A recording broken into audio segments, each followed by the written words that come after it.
Coming up next, from 1989 to 1990, rock on mainstream radio was dying. Boy bands and sugary pop, it was taken over. Now, history says that Nirvana came in and saved it, but the truth is the singer I'm interviewing next and his band revitalized rock a full 2 years before Nirvana or Pearl Jam. They did it with a B-side cover song from the 60s. They hardened it up for sure, and the song and their album reignited rock and roll and blew away the wannabes for sure. The story's coming up next on Professor of Rock. Hey music junkies, Professor of Rock, always here to celebrate the greatest artists and the greatest songs of all time. You know, if this is Spinal Tap is your favorite rockumentary, you're gonna dig this channel. Make sure to subscribe below. It's a big red button. Click the notification button if you want to know when our new interviews come out. Also, check our Patreon for even new content, exclusive behind the scenes. A new show started this week. It's time for another edition of our series, Revelations, my favorite. This is where featured artists reveal rare stories about their biggest albums and their biggest songs, along with fascinating insight about their careers. You know, many times a certain band will come onto the scene, and the timing, their timing, couldn't be more perfect. You know, where radio had maybe become stale and predictable and everything starts sounding the same. And maybe even in your personal life, you yourself, you're going through some changes and that certain band or artist comes at the exact right time and it changes everything. That's how it was the first time that I heard the Black Crowes. It was during a time of great awkwardness in my life. I was about 13 years old. I was an outcast, about to start high school, and I was still trying to figure out who I was and if I fit in or where I fit in. But also when the Black Crowes released Shake Your Moneymaker, mainstream music was in a really strange place, radio in general. The charts were dominated by New Kids on the Block and Vanilla Ice and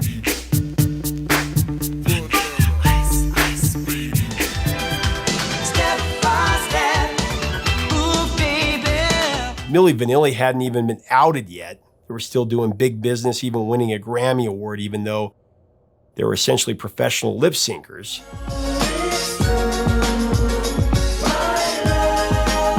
Overproduced dance music ruled the day, and with the 80s ending, the 90s were kind of having this identity crisis. It was still stuck in the 80s, but it wasn't the good 80s. It was the bad 80s. It was a strange time for sure. Enter the brothers Robinson, Chris and Rich. The Black Crowes' Shake Your Moneymaker was exactly what the doctor ordered. A baptism of rock and roll courtesy of the South.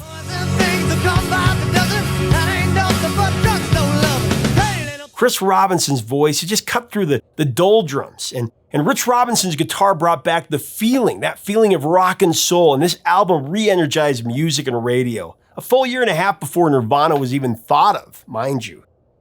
It's the truth that music history seems to kind of skip over. The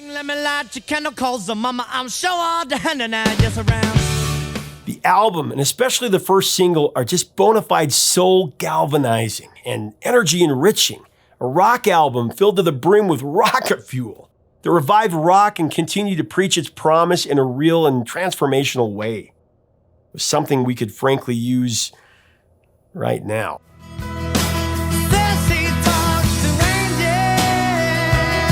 The Black Crowes' Shake Your Moneymaker, that was released on February 13th, 1990 on Deaf American Recordings. The album was actually named after the classic blues song written by Elmore James. Even though the band has covered the song many times, it actually wasn't included on the album.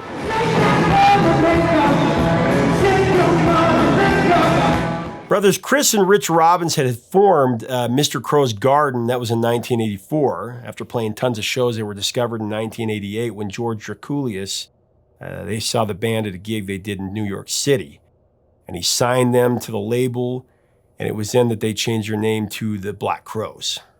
The recording sessions for Shake Your Moneymaker, that began in the summer of 1989 in Atlanta and Los Angeles, with George Draculius producing the album.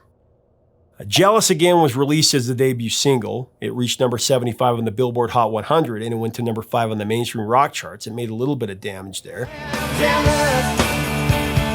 Jealous again.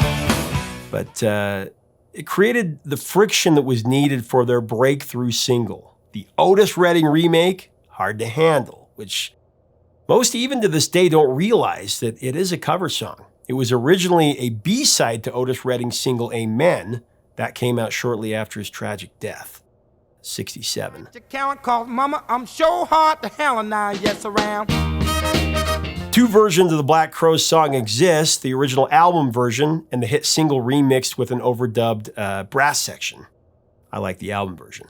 The Crowes version peaked at number 26 on the Billboard Hot 100, their highest position on the charts for any of their songs. Of course, went to number 1 on the Rock Tracks chart as well. I had a really cool conversation with Black Crowes singer Chris Robinson about this monumental album and their breakthrough single.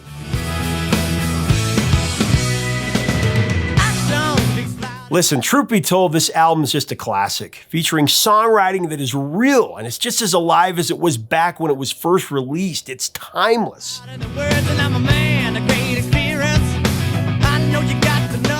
said it before, I'll say it again.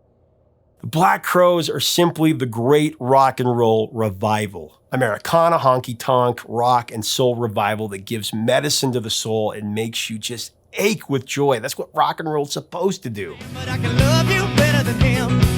Take my hand, don't be afraid. As we go into this interview, I want to thank our sponsor, Zenni Eyewear, the brand I always wear. When you get your eyewear from Zenni Optical, you can say goodbye to foggy lenses and glare with Zenni's advanced 2-in-1 anti-fog and anti-reflective coating. This is just one of the best features of this brand. You can design your own pair of Zenni glasses or sunglasses at zenni.com. Here's Chris with the story. Baby, here I am, I'm a man on the scene. Hard to handle. I had heard Otis Redding's, of course, because I grew up, my dad showed me all of the Stax and Motown, and so I knew who Elvis Presley and Buddy Holly were before I knew who Michael Jackson was. Right. So I was always growing up on that music, but when I heard that, because I, of course, heard Otis's version and everything, and I heard yours, and of course, so many people cover that, Toots and the Maytals and Grateful Dead.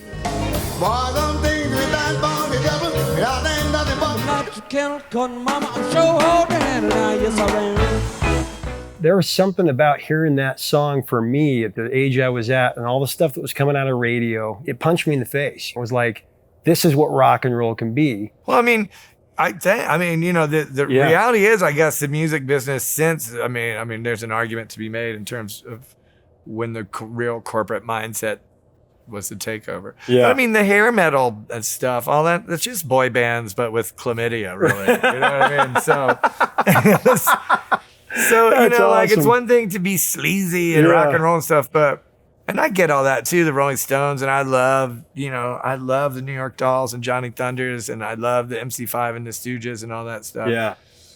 But again, it's funny, like, there wasn't a lot of song and there wasn't a lot of craft. And it's funny because in terms of roots and stuff, although we are and we were a Southern band, our sort of, we looked up to the second wave, and just as much as I loved, Big Boy Crudup, and I love Muddy Waters, and I love Chuck Berry. Sure. We also had the Rolling Stones and the Yardbirds and stuff too. So we had like this English sort of rock and roll, I mean, almost flavor to like our roots music. Pretty little thing, let me light your candle, cause mama, I'm sure all the hand now. I would think the thing about Hard to Handle, I mean, Otis Redding is my favorite soul singer. And now that I'm older, like I said, looking back, the only reason to attempt that song was because Hard to Handle was a B-side. Hard to Handle probably wasn't as well known. I mean, I have to say, Deadheads knew it, but they didn't do it after Pigpen died. I didn't know anything about that at the time, although my life subsequently would change quite a bit with the Grateful Dead world. Most people don't know that it's a cover. That They was probably think good at the yeah. time, although, we... I still to this day, I mean, given any opportunity to talk about Otis Redding and his music. Pretty little thing, let me light your candle, cause mama, I'm sure hard to hell now. It was a lighter song too at that age and where I was as a singer. There'd be a lot of that material that I would have really been disrespectful and been uncomfortable singing. Yeah. But I felt at the time it was a light-hearted kind of song. Right. And to be honest, George Trikulius, who signed us and produced our first album, George was the one who really took that version and turned it into Walk This Way. If you A-B Hard to Handle and Walk This Way, it's like boom, cat, boom, boom, cat, baby. I mean, you can put them like this, you know. So George was really the one who kind of put them in that kind of same thing. Backstory of ours, I need to rubbish and talk to my daddy and say, action speaks louder than words, and I'm a man of great experience. Although again, Walk This Way is pretty R&B flavored. Oh, yeah. The, you know, kind of On jive. DMC and, vibe. yeah. You know what I'm saying? There's a backseat lover that's always undercover, and I talk to my daddy, say, Again, you know, you can put these sort of things together, you know. And how you guys, But it worked instead as of well for the horns, Georgia connection and the guitars instead of the horns, and the way that it changed up, and the energy in it. but then a lot of things happen, you know, like again, I think the serendipitous sort of fortune smiles upon you, you know, to have Chuck Leavell also as play on your first album, a Yeah. guy who's living in Macon, Georgia, where Otis Redding's from, where the Allman Brothers famously, you know, put their world together. As the years go by, again, and some of the real archetypal figures in rock music start to leave, you know, that affects all of us. But also, like, for me, like, you know, from Duck's son, Jeff Dunn was the front of house sound engineer for the Black Crowes for the first 10 years of our career. So there was another connection to our music. In 1990, Duck Dunn steps out on stage to play Hard to Handle with us. And I'm like, you're going to make me sing the song with the guy? You know what I mean? Like, I'm not really that good, you know, especially at that time. But it was a beautiful thing. I'll always remember. You know, I always was searching that sort of wisdom and knowledge out, you know, as opposed to, you know, who in a sense, whatever was coming and going in our peer group. I think it's about being able to recognize, not be limited by your tradition, you know, because you want to be able, you know, rock and roll still is freedom, you know, to explore all these things. You know, the emotion isn't you know, the time may be different. Yeah. Things may look different, but our emotions are the same, you know, and what we want to achieve with our connections, you know what I mean, through music and what's happening with the audience and stuff. All that stuff's always been the same. So just to have the, you know, wherewithal to recognize it and implement it when there's a purity as well that I don't think, for me personally, has ever been easy to mess with. You know, I don't need to dilute it at all. I've never been clever enough to, you know, figure out what sort of monetary reimbursement that's supposed to represent in my life or whatever, you know. Like, all that stuff is cool, but you know, music is it's a unique opportunity to see the world.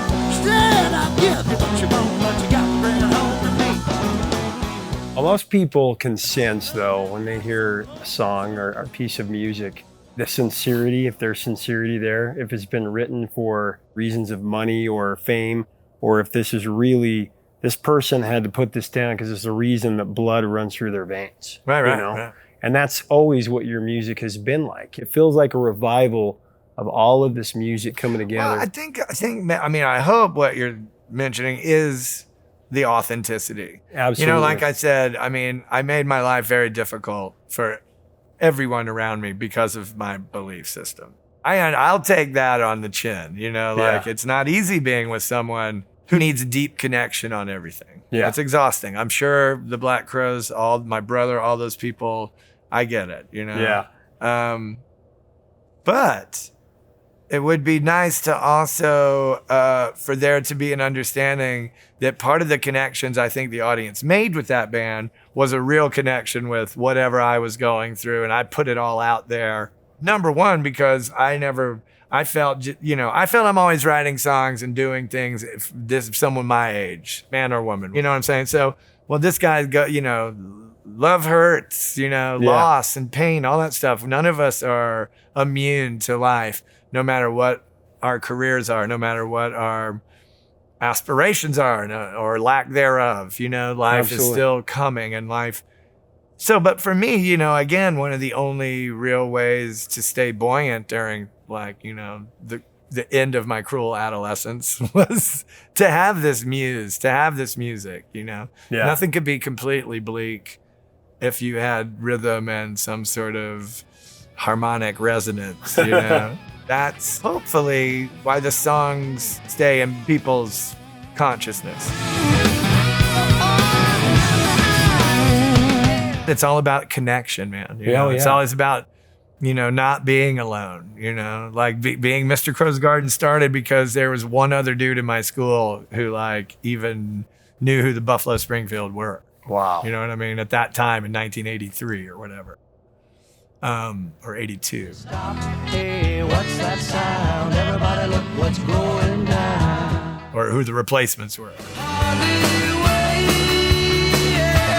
I can't wait. You know what I'm saying? So it's all about making connections. And it's funny because, you know, in this modern age with the internet and everyone thinks connections are so much easier, but I find it to not be the case sometimes, you know? Part of those things were always in your hometown and your scene. You know, when I look around America today and I see how on one level, I'm just talking about the infrastructure. I'm not going to get involved in any more, you know. But you have all these towns and all these cities and nothing's going on. There's no music venues. There's nothing this. But you have all these kids and now people are into records and you have all this stuff.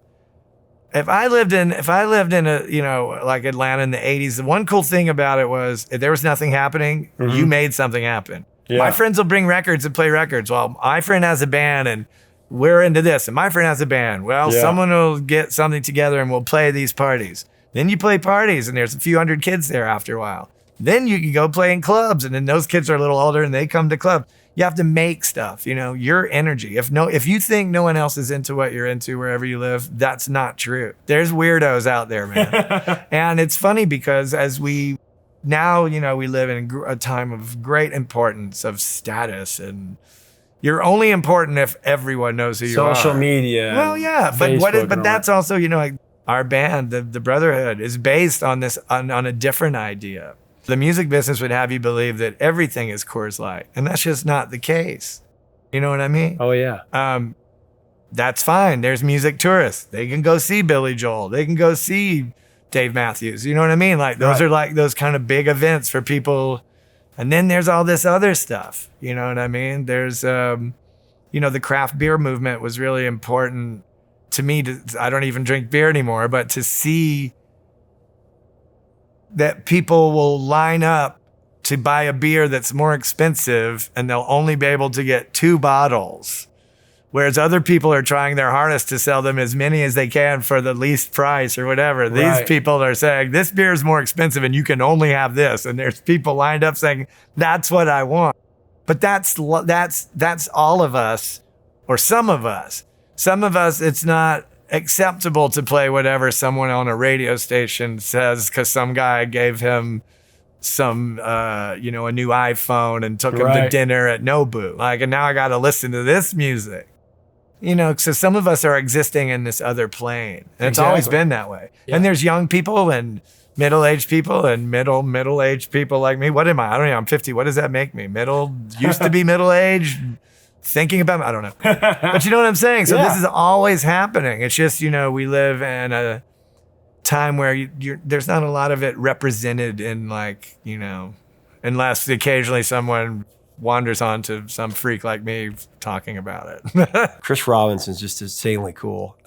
Leave us a comment about this amazing album, this amazing song, this amazing band. Tell us your memories, your thoughts in the comments below. Let's have a great discussion. If you like our content, we do invite you to be a part of our community by subscribing below and to check us out on Patreon to help us keep this a daily channel.